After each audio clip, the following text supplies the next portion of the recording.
Russell Hood learned discipline in the Marine Corps, but he learned patience in the years after. At 34, he'd built a reputation as one of the most reliable logistics coordinators for international freight operations, specializing in routes through Southeast Asia and the Middle East. The job meant long hours, occasional overseas trips, and enough money to provide the life he'd promised Mercedes when they married 7 years ago. He met her at a charity gala in Boston. She was 23, beautiful, well-educated, and carried herself with the confidence of old money. Gerald Kaufman's daughter. The Kaufmans owned a chain of medical supply distributors across New England, and Gerald made sure everyone knew it. Russell came from nothing. A single mother who worked 2 jobs, a childhood in subsidized housing, the Corps as his ticket out. He should have recognized the warning signs during their engagement. Gerald's first words to him, Marines. Well, at least you know how to follow orders. Mercedes laughed, touching her father's arm. Daddy, stop. But Gerald hadn't stopped. Not during the wedding planning, when he insisted on approving every detail. Not when Lily was born 5 years ago, when he showed up at the hospital with a list of acceptable names. Not during the countless family dinners where he held court, his word absolute, his children and grandchildren nodding agreement like trained seals. Russell had tolerated it because Mercedes asked him to, because she said her father meant well, because she promised it would get better. It hadn't. On a Tuesday in March, Russell sat in a hotel room in Dubai, reviewing shipping manifests for a container delivery that had gone sideways. His phone showed 11:47 p.m. local time, mid-afternoon back in Boston. He was scheduled to fly home in 3 days, just in time for Lily's 6th birthday party.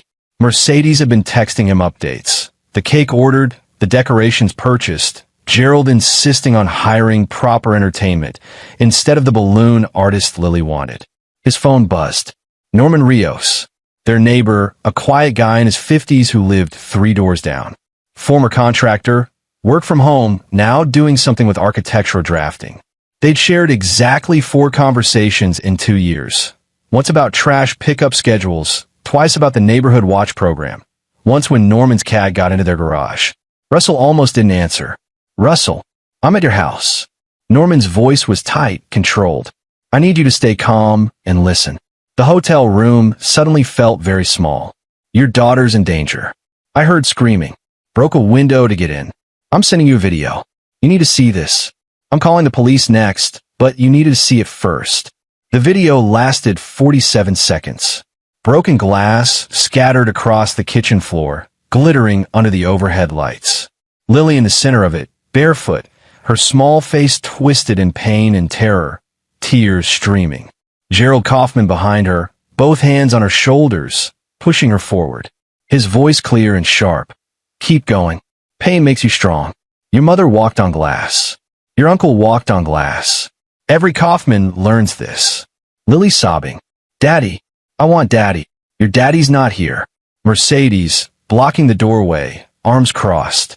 Her voice, the voice he'd heard whisper loving words, the voice that had promised to honor and cherish. Cold and certain. She's fine. My father did this to me when I was her age. It's tradition. The camera swung slightly. Russell counted them. Gerald and Mercedes, plus Gerald's brother Cecil Kaufman and his wife Joan, Mercedes' sister Graciela and her husband, for cousins he recognized from holiday dinners, and Gerald's mother, 92 years old, sitting in a kitchen chair like a queen observing a coronation. 10 relatives, all watching, several smiling. One cousin filming on her phone. Blood on the floor means she's learning, Gerald said. Means she'll be strong like her grandfather. The video ended. Russell sat perfectly still for perhaps 30 seconds, staring at the frozen final frame. His daughter's face, mouth open mid-scream. Then he stood, walked to the bathroom, and vomited. When he could breathe again, he splashed water on his face and looked at himself in the mirror. The man looking back had very calm eyes. That was the Marine Corps training. That was the thing that had gotten him through Fallujah, through watching friends die, through nights when the darkness tried to swallow everything good. He made his first call to Aaron Lacey, the best family attorney in Boston. Aaron had handled a custody case for one of Russell's former colleagues, had torn apart an abusive father's life with surgical precision. I need full emergency custody of my daughter. I need restraining orders. I'm sending you a video. I need you to start paperwork now, tonight, and I need it filed the moment courts open tomorrow. Aaron, to his credit, didn't waste time with questions. Send it. I'll have everything ready. Where are you? Dubai. I'll be back as soon as possible. Police. My neighbor's handling it. You focus on the legal side. Whatever it costs. His second call took longer to place. Russell stood at the hotel window, looking out at the glittering city lights, and scrolled through his contacts. The number was listed under a mundane name, Jackson Supply Company. But there was no company. Just a man. Andrew Herman answered on the third ring. Russell. Been a while. They'd served together, briefly. Andrew had left the Corps under circumstances that weren't discussed, had disappeared into the kind of work that existed in the spaces between laws. Russell had stayed in touch because Andrew was useful for navigating some of the gray areas in international shipping, for knowing people who could smooth over complications at various ports. But Andrew's primary business was something else entirely. I need help. Russell's voice was steady. Calm.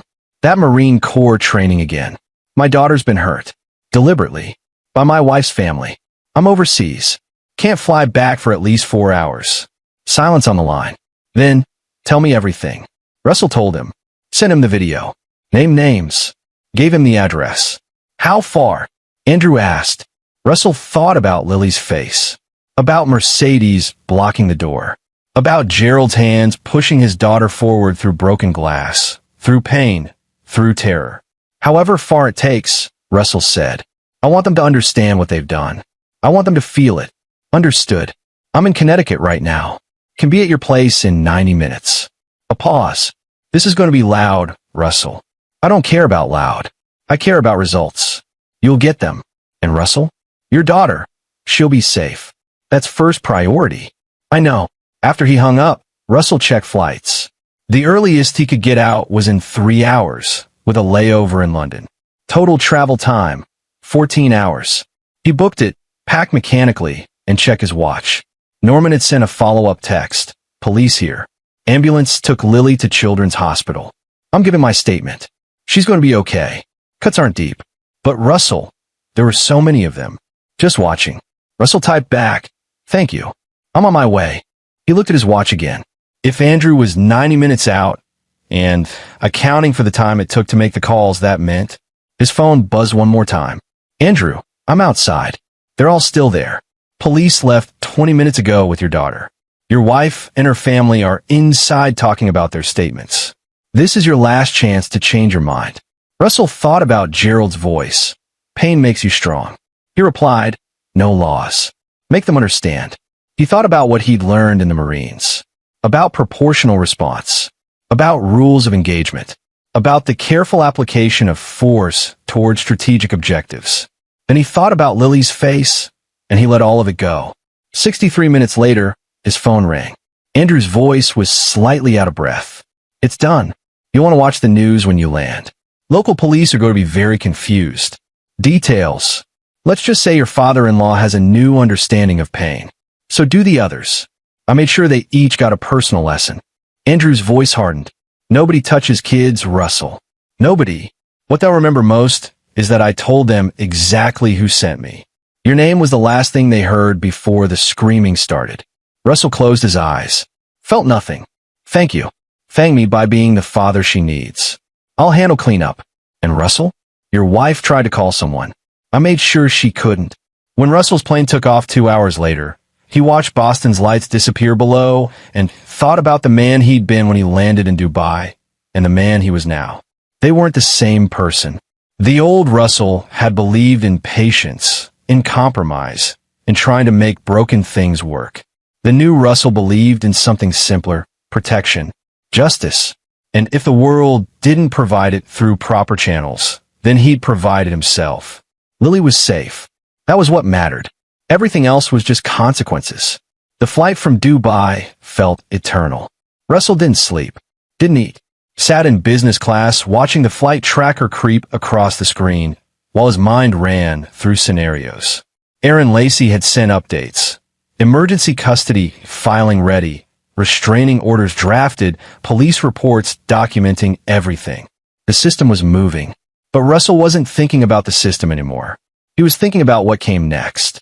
Landing at Logan at 6:47 a.m., he cleared customs in a fog, collected his bag, and took a taxi straight to Children's Hospital. The early morning traffic was light. Boston was waking up slowly, coffee shops opening, joggers along the Charles River. The city looked the same as it always did. Russell felt like he was moving through a different world entirely. The hospital's pediatric wing was on the 4th floor. He found the nurse's station, showed his ID, and was directed to room 412.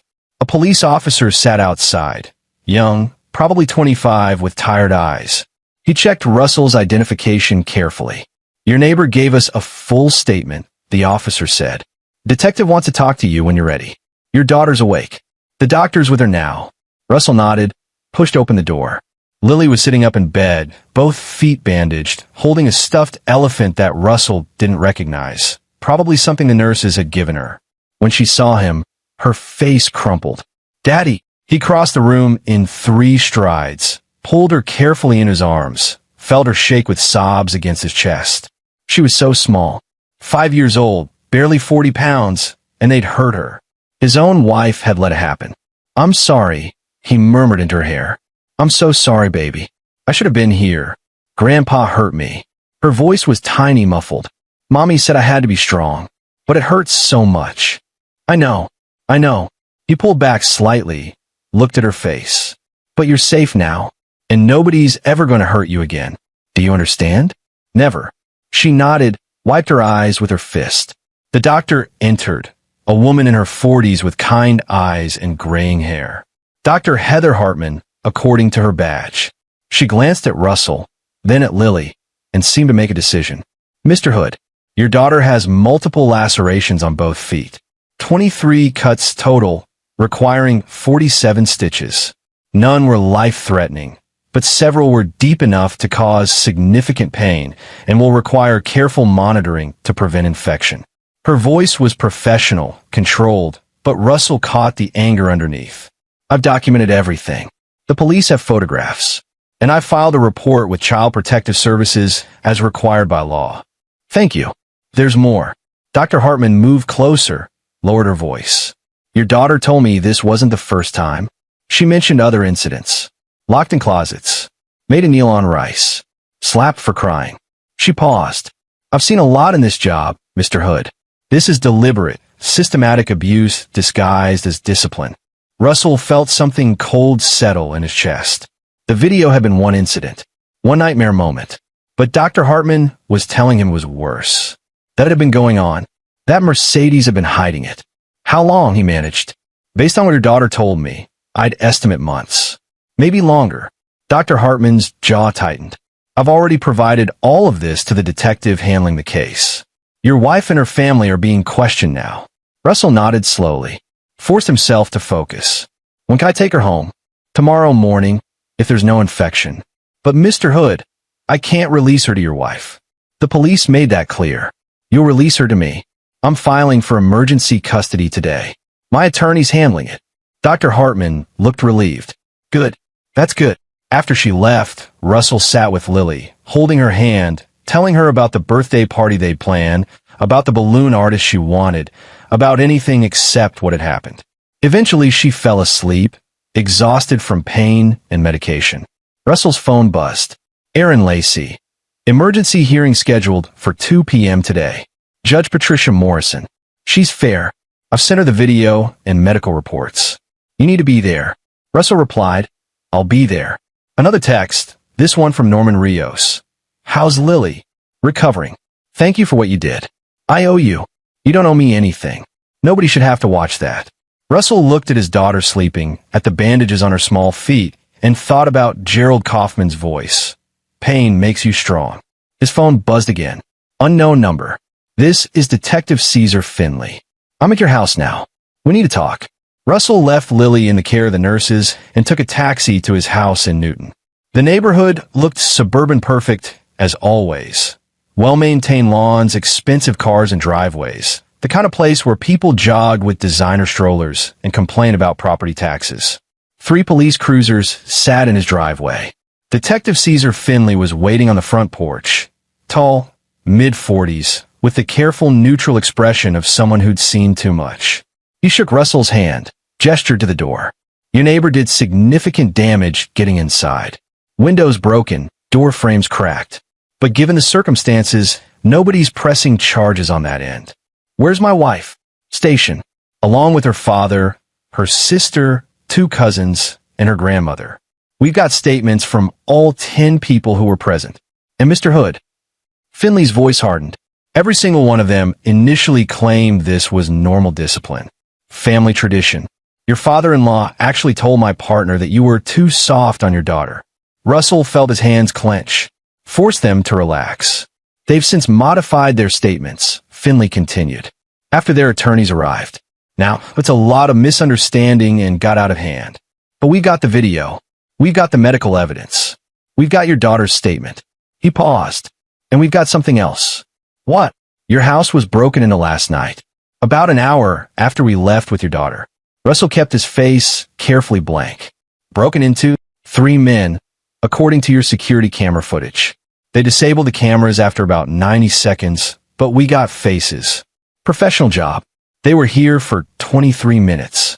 Finley watched Russell carefully. Your wife and her family were all present. We found them bound with zip ties, gagged, terrified. They claim the men assaulted them. No weapons used, but there are injuries. Your father-in-law has a dislocated shoulder, broken nose, and a fractured jaw. Your wife has bruised ribs and a black eye. The others have various contusions. Russell said nothing. The interesting thing, Finley continued, is that these men didn't take anything. No robbery. They came, they hurt your wife's family, and they left. Very targeted. Very precise. He pulled out a notepad. Your father-in-law claims the men said something before they left. Something about understanding what they did. And a name. Russell Hood. Detective, I was in Dubai. I know. I've verified your flight records. You were 30,000 feet over the Atlantic when this happened. Finley's expression didn't change. So either this is a remarkable coincidence, or you made arrangements before you left. Russell met his eyes. My daughter was tortured by her own family while I was overseas. I made exactly 2 phone calls. One to my attorney, one to a friend. What friend? Someone I serve with. I asked him to check on my daughter, to make sure she was safe. And apparently he found my wife and her family still at my house, an hour after police had taken my daughter away. Apparently he had questions about that. Russell's voice was level. Calm. I don't know what happened after that, detective. I wasn't there. Finley studied him for a long moment. The men on the security footage are wearing masks. Gloves. No identifying marks. They knew exactly where the cameras were. And your father-in-law claims they told him this was because of what he did to your daughter. That you sent them. I sent a friend to check on my daughter's safety. What he found, what he did, that's between him and you. But I'll tell you this much, detective. I'm not sorry my wife's family is afraid. They should be afraid. They tortured a 5-year-old child. Mr. Hood, are you arresting me? No. Then I have a custody hearing in 4 hours. If you need to question me further, my attorney is Aaron Lacey. Russell started toward his car, then stopped. And detective, when you talk to Gerald Kaufman, ask him what he learned about pain. Ask him if he still thinks it makes you strong. Finley didn't respond, but Russell saw something flicker in his expression. Not approval exactly, but understanding. Russell drove to Aaron Lacey's office in downtown Boston. The attorney was waiting, paperwork spread across his desk, looking like he'd been up all night. Probably had been. The police talked to you, Aaron said. Not a question. Yes. And I was in Dubai. I have receipts. Aaron leaned back in his chair. Russell, I need to be clear about something. What you may or may not have arranged, I don't want to know. As your attorney, I genuinely don't want to know. But I will tell you this. The police are going to investigate. They're going to look at your phone records, your contacts, everything. And if they find evidence that you hired someone to assault your wife's family, they won't find evidence. How can you be sure? Because the man I called doesn't leave evidence. That's what he does. Russell sat down across from Aaron. Tell me about the custody hearing. Aaron pulled out a file. Judge Morrison is hearing it at 2. We've got the video, the medical reports, Dr. Hartman's testimony about ongoing abuse, and statements from the police. Mercedes' attorney is going to argue this was an isolated incident, that she's a loving mother who made a mistake under pressure from her father. She blocked the door. I know. And that's what we're going to emphasize. She didn't stop it. She enabled it. She defended it. Aaron's voice hardened. We're going to bury her, Russell. But you need to understand, family court isn't criminal court. Even with everything we have, there's a chance the judge might order supervised visitation. A chance Mercedes could eventually get partial custody back. No, Russell. No. Russell's voice was flat. Final. She let her father torture our daughter. She called it tradition. She stood there and watched Lily bleed and scream, and she did nothing. She doesn't get a second chance. She doesn't get supervised visits. She doesn't get to pretend she's sorry and work her way back. Then we need to make sure the judge sees it that way. Aaron pulled out another document. I've drafted a motion for a restraining order. Mercedes and her entire family. None of them can come within 500 feet of you or Lily. Good. There's more. Your house. It's a shared asset. Legally, Mercedes has a right to return there. Russell thought about the broken glass on his kitchen floor. About the blood. About Lily's screams echoing through those rooms. Sell it, he said. I don't want to live there anymore. I don't want Lily to live there. Find me something else. Somewhere Mercedes doesn't know. Aaron nodded. I'll start looking. In the meantime, you can stay at a hotel. Something temporary. Fine. Whatever it takes. Russell stood. What about criminal charges? That's the DA's decision. But based on what I'm hearing, yes. Child endangerment, assault on a minor, possibly more. Gerald Kaufman is looking at serious prison time. So are the others who participated. Aaron's expression was grim. The problem is your wife. She didn't physically hurt Lily.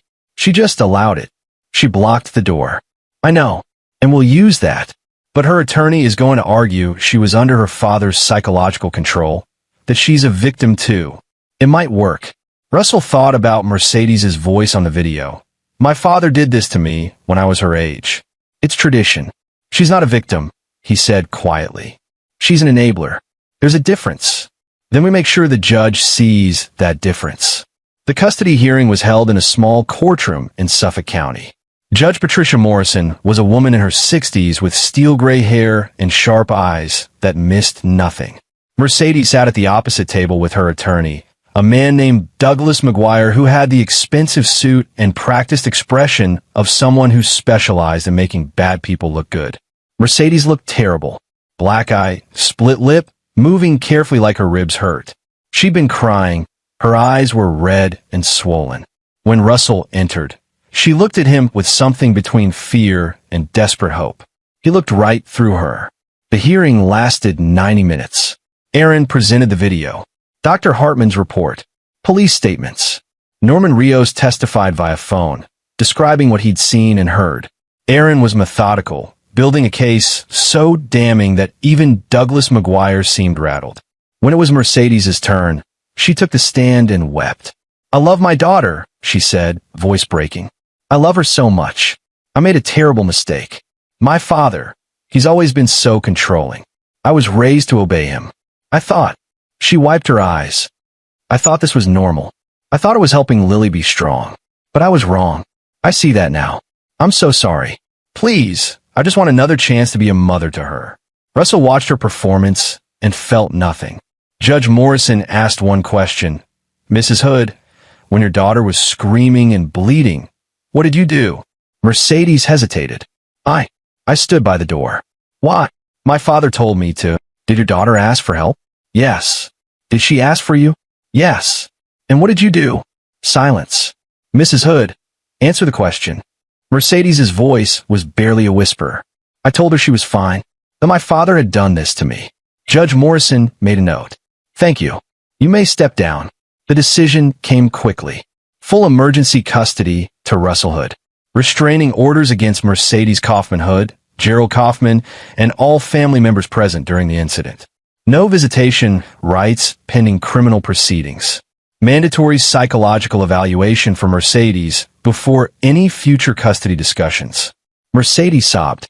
Douglas McGuire protested. Judge Morrison's gavel came down with finality. This child was systematically abused, Morrison said, looking directly at Mercedes. You didn't protect her. You enabled it. Until you can prove you understand the gravity of what you allowed to happen, you don't get access to her. Next case. Russell walked out of the courtroom and called the hospital. Lily would be ready for discharge in the morning. He needed to find them a place to stay, somewhere temporary while Aaron arranged the house sale. His phone rang. Andrew Herman.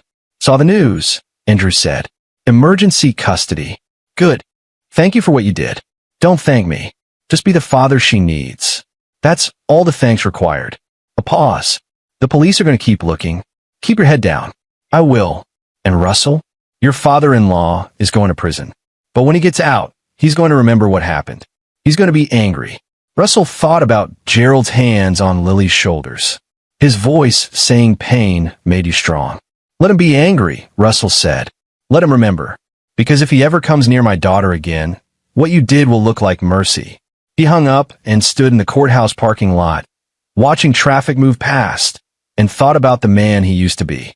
The man who'd believed in playing by the rules, in trying to make a broken marriage work, in tolerating the intolerable for the sake of peace. That man was gone. In his place was someone simpler, a father, a protector, someone who would burn the world down before letting his daughter be hurt again. And he was just getting started. Russell found a furnished apartment in Brookline, a 2-bedroom place with good security and no connections to his old life. He paid 6 months in advance, cash, under a corporate lease that Aaron arranged.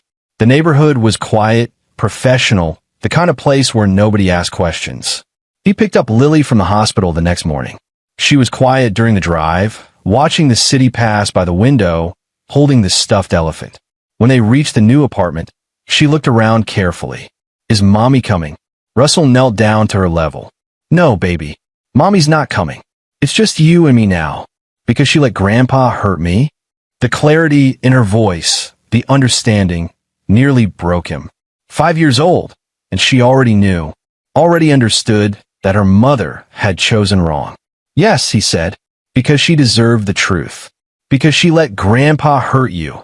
And that means she can't be trusted to keep you safe. So it's my job now. Just mine. And I promise you, Lily, I will never let anyone hurt you again. She hugged him, small arms tight around his neck. Okay, Daddy. They spent the day setting up her room. Russell let her choose where everything went, let her arrange her stuffed animals and books however she wanted. Control. That's what she needed. The ability to make choices, to feel safe in her space. That evening, after Lily was asleep, Russell's phone rang. Aaron Lacey. We've got a problem. Russell stepped onto the apartment's small balcony. What kind of problem? Douglas McGuire filed a motion to reconsider the custody ruling. He's arguing the restraining orders are too broad, that Mercedes should at least get supervised visitation with a court-appointed monitor. He's playing the psychological abuse from her father angle hard. Can he win? No, not with what we have. But he can drag it out. And Russell, there's something else. The criminal charges. What about them? The DA is moving forward with multiple counts against Gerald Kaufman and the others. Child endangerment, assault on a minor, unlawful restraint. But Mercedes, Aaron hesitated. They're offering her a deal. Testify against her father, accept responsibility, undergo mandatory therapy, and they'll reduce the charges to a misdemeanor. She gets away with it. Not exactly. She'd have a criminal record. She'd likely lose any custody rights permanently. But she wouldn't see prison time. Russell gripped the balcony railing. The city spread out below him, lights glittering in the darkness. And if she takes the deal, then she testifies that Gerald Kaufman orchestrated everything, that he'd been psychologically abusing her for years, that she was afraid of him, and the DA gets a stronger case against Gerald. What does Mercedes say? She hasn't accepted yet. Her family is pressuring her not to testify. Gerald's attorney has been calling her, telling her to keep quiet, that the family will take care of everything. Aaron's voice hardened. But Russell, between you and me, she's going to take it. She's terrified. Not just of prison. She's terrified of her father. Russell thought about that. About Mercedes, caught between her father's control and the consequences of her choices. About the years she'd spent under Gerald's thumb, molded into someone who thought torture was tradition. He felt no sympathy. "Let her testify," he said. "Let her bury her father. And when it's done, I want the divorce papers ready." Already working on them. Massachusetts law requires a waiting period, but given the circumstances, we can push it through faster. Aaron paused. "This is going to get ugly, Russell. The Kaufmans have money. They have lawyers. They're going to fight. So will I." After he hung up, Russell stood on the balcony for a long time, thinking. The attack on the Kaufmans had sent a message that there were consequences outside the law, that Russell wasn't someone who would just accept what happened and wait for the system to work. But the system was working. Slowly, imperfectly, but working. Criminal charges. Custody secured. Restraining orders. The question was, would it be enough? Gerald Kaufman was looking at 5 to 10 years minimum. But he was 67, wealthy, connected. Good lawyers could reduce that. Good behavior could cut it further. He could be out in 3 years, maybe less. And then what? Russell thought about Andrew Herman's warning. When he gets out, he's going to remember what happened. He's going to be angry. He thought about Gerald's voice. Pain makes you strong. He thought about Lily sleeping in her new room, safe for now, but always with the shadow of what happened hanging over her. And he realized something. The legal system would punish the Kaufmans, but it wouldn't break them. It wouldn't make them understand, not truly. They'd see themselves as victims of overreach, of a legal system that didn't understand their values. They needed to understand something else, that there were lines you didn't cross, that there were consequences beyond prison, beyond fines, beyond legal judgments. They needed to be broken. Russell pulled out his phone and sent a text to Andrew Herman. "Can we talk?" The response came immediately. "Tomorrow, 10 a.m. I'll send you an address." Russell went inside, checked on Lily, still sleeping peacefully, and sat down at his laptop. He opened a browser and started researching. Gerald Kaufman's business interests, the family's assets, their properties, investments, connections. If the legal system was going to take Gerald's freedom, then Russell would take everything else. The next morning, Russell dropped Lily off at a daycare center that Aaron had recommended, secure, background check staff. No one connected to the Kaufmans. Then he drove to an address in Somerville, a nondescript office building with a gym on the first floor and various small businesses above it. Andrew Herman was waiting in a 5th-floor office that had nothing on the walls and minimal furniture. Just a desk, 2 chairs, and a laptop. "Your father-in-law's attorney visited him in the hospital yesterday," Andrew said without preamble. "Told him to keep his mouth shut about the home invasion. Said it would only complicate things, make him look like he was trying to deflect from the abuse charges by playing victim." Smart attorney. Yeah. So officially, Gerald's telling the police he can't identify his attackers. Says he was too traumatized to remember details. Convenient. Andrew leaned back in his chair. "Which means you're clear on that front. But Russell, I need to ask, what are you thinking about right now?" Russell met his eyes. "I'm thinking that Gerald Kaufman is going to prison. He'll serve a few years, get out, and then spend the rest of his life thinking he was wronged. That an overprotective father took away his granddaughter. That the system failed him. Probably true. I don't want him to think that. I want him to understand exactly what he did. And I want to make sure he never has the means or the opportunity to come near Lily again. You want to destroy him. Completely." Andrew nodded slowly. "Okay, but understand something. What you're talking about goes beyond what I did at your house. That was a message. What you're describing is systematic dismantling of a man's life. It's going to take time. It's going to take resources. And it's going to require you to cross lines that don't uncross. I already crossed those lines. I know, but I want to make sure you understand." Andrew pulled out a folder. "I've been looking into Gerald Kaufman. The man has enemies. Business competitors he crushed. Partners he screwed over. Employees he abused. There's a lot of resentment out there, Russell.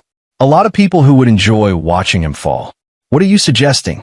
"I'm suggesting that Gerald Kaufman's business empire is built on a foundation that's less stable than it looks. He cuts corners, bribes inspectors, has arrangements with suppliers that don't exactly follow FDA regulations for medical supplies. I'm suggesting that if the right information reached the right people, his entire operation could collapse. Russell leaned forward. What kind of information? Andrew opened the laptop, turned it to show Russell a series of documents. Shipping manifests, invoices, email chains, all with Gerald Kaufman's name attached. Your father-in-law has been importing medical supplies from manufacturers in China that aren't properly certified, selling them to hospitals and clinics at certified prices. It's a good scam. The products work fine, mostly so nobody notices, but it's fraud. And if health inspectors started looking closely, if hospitals started auditing their supplies, if the FDA got involved. Andrew smiled thinly. The Kaufman medical supply empire would disappear overnight. Where did you get these? You don't want to know. What matters is they're real. And they're enough. Andrew closed the laptop.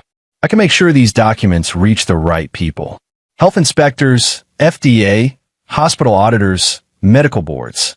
Within a month, Gerald's business will be under investigation. Within 6 months, it'll be shut down. His assets will be frozen. His properties seized. Everything he's built will be gone.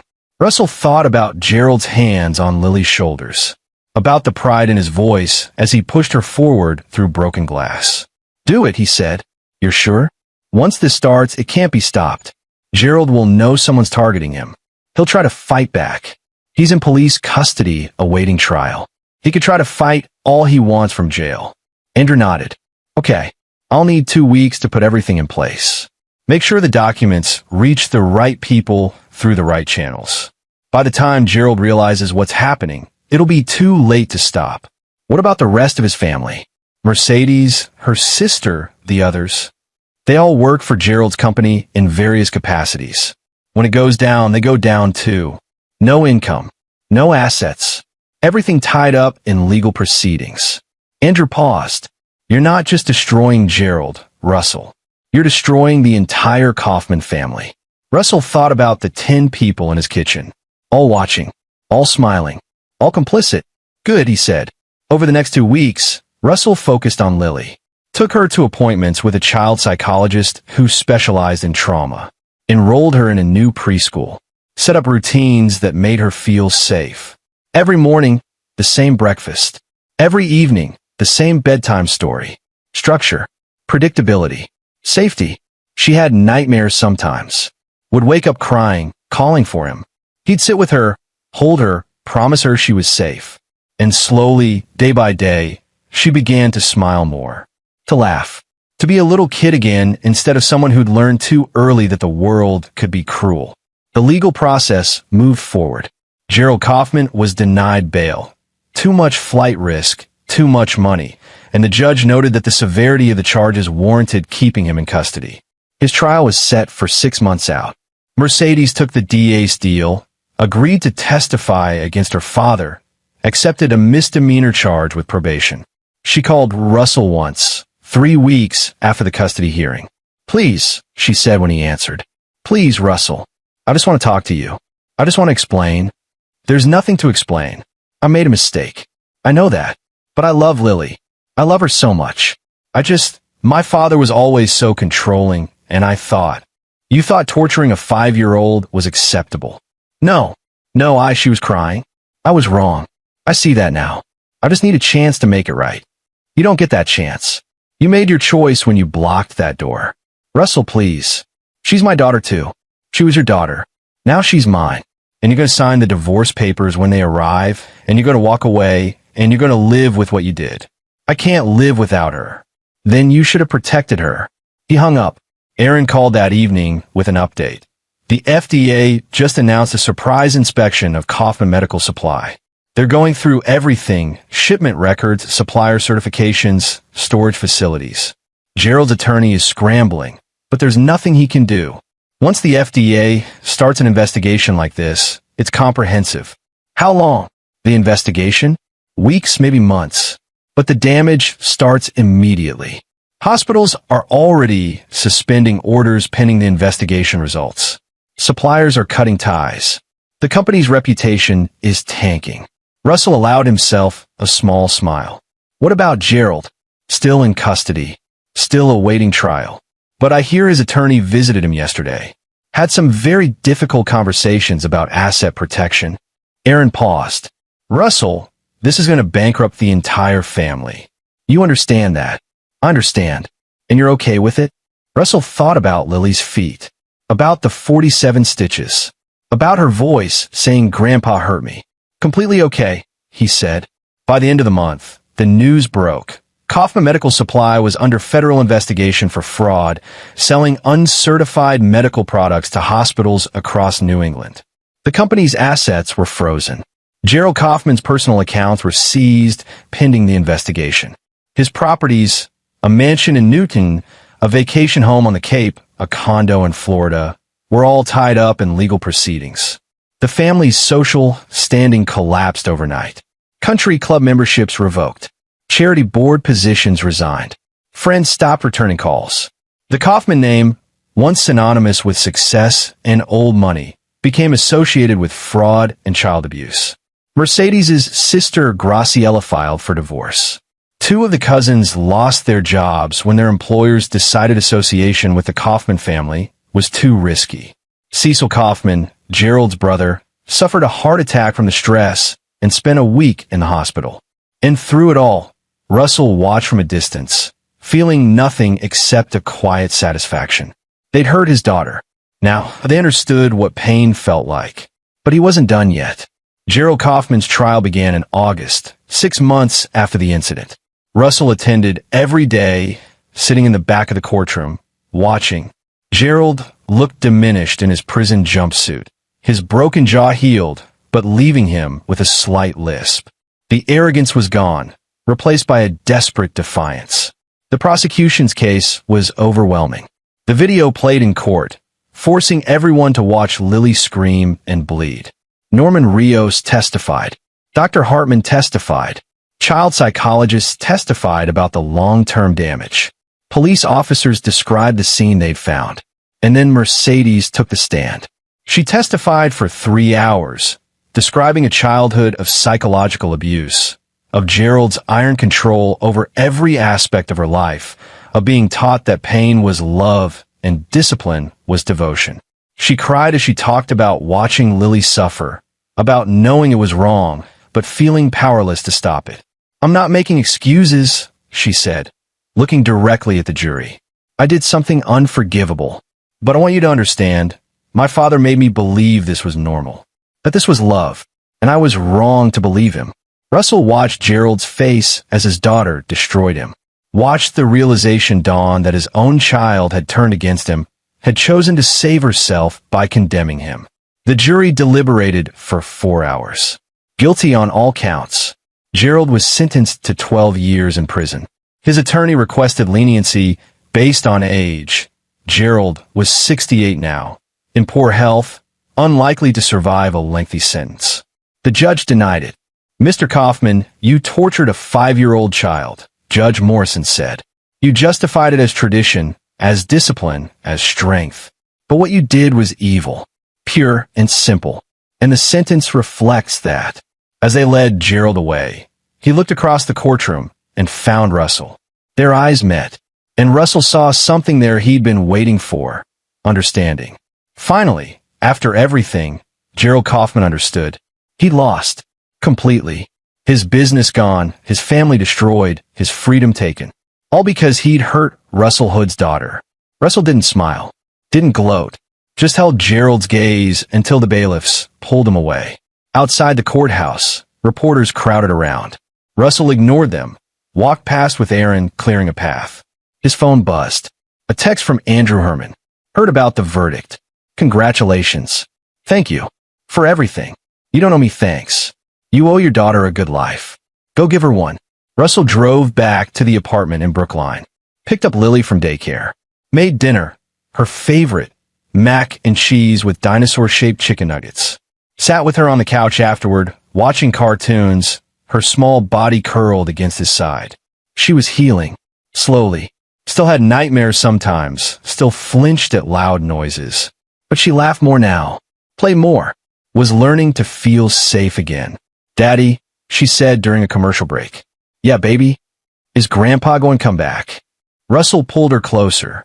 No, Grandpa's going away for a very long time. He can't hurt you anymore. What about Mommy? Mommy's not coming back either. It's just us now. Lily was quiet for a moment. Then, okay, I like it being just us. Russell felt his chest tighten. Me too, baby. Me too. The divorce was finalized in September. Mercedes didn't contest it, couldn't afford to, with no income and no assets. Aaron negotiated a settlement that left Russell with everything. The proceeds from the house sale, full custody, complete separation. Mercedes signed the papers without argument. She called Russell one last time afterward. I'm moving to California, she said. My aunt lives there. She's willing to help me start over. I'm going to therapy. I'm trying to understand what I did. To be better. Russell said nothing. I know I don't deserve forgiveness. I know I'll never get to be Lily's mother again. But Russell, I just want you to know, I'm sorry. I'm so sorry. Mercedes. Yes. Don't ever call this number again. He hung up and blocked the number. That evening, after Lily was asleep, Russell stood on the apartment balcony and thought about the man he'd been a year ago. Married, trying to make things work, tolerating the intolerable. That man would have accepted apologies, would have believed in second chances, would have tried to forgive. But that man's daughter hadn't been hurt yet, hadn't screamed in pain while 10 people watched and smiled, hadn't learned at 5 years old that sometimes the people who were supposed to protect you were the ones who hurt you most. Russell Hood wasn't that man anymore. He'd become something harder, something colder, something that protected his daughter above everything else, regardless of cost, regardless of mercy. And he had no regrets about it. His phone buzzed one last time.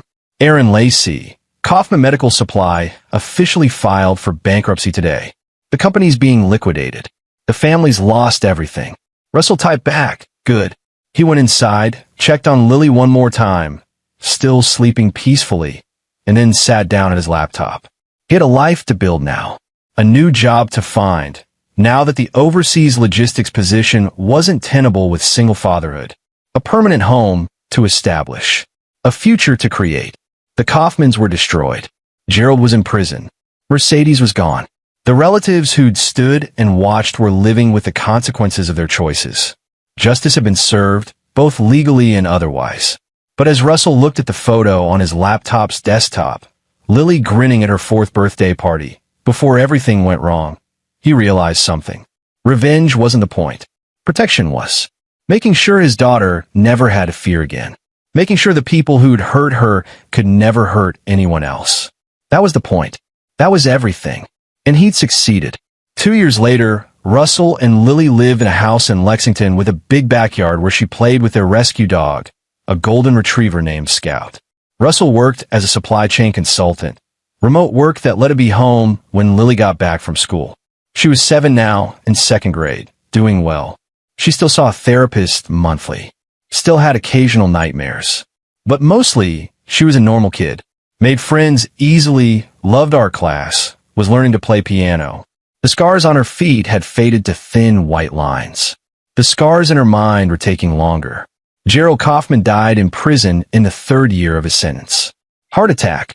Russell got a call from Aaron with the news. He told Lily that evening, gently, watching her face carefully. Okay, she said after a moment.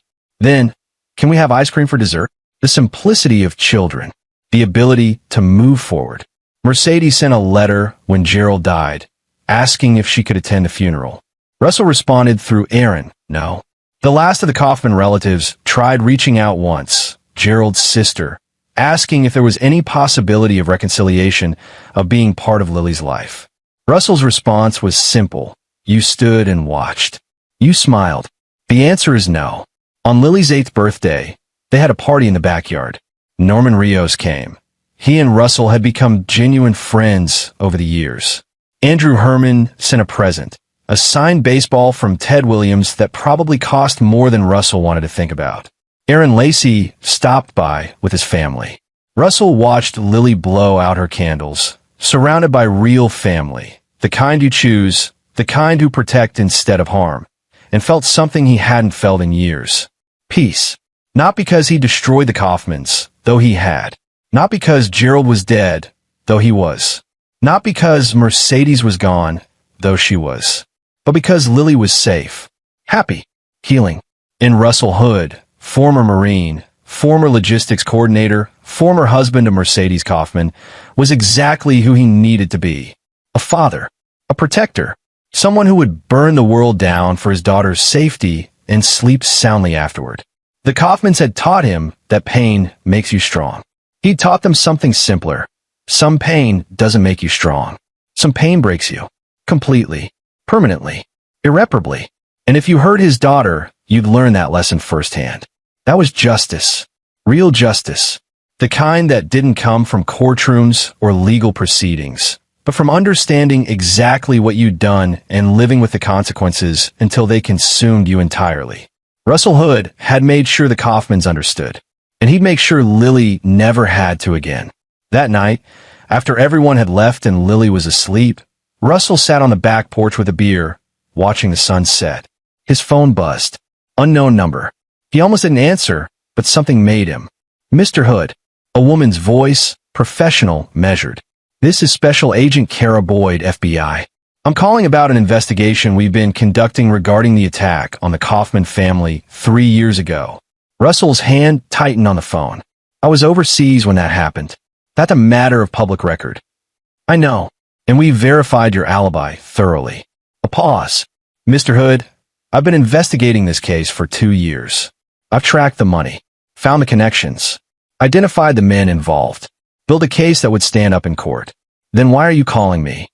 Because I'm closing the investigation, filing a report that says we pursued all leads and found insufficient evidence to proceed with charges. Russell said nothing. I have a daughter too, Agent Boyd said quietly. She's 5. And Mr. Hood, if anyone did to her what Gerald Kaufman did to yours, I'd want them to burn. So I'm calling to tell you that this case is closed. There will be no charges, no further investigation. It's over. I don't know what you're talking about. I know you don't, and that's fine, but I wanted you to know, sometimes justice happens outside the system, and sometimes people like me decide that's okay. She paused. Your daughter's lucky to have you, Mr. Hood. Take care of her. She hung up. Russell sat there for a long time, holding his phone, looking up at the stars.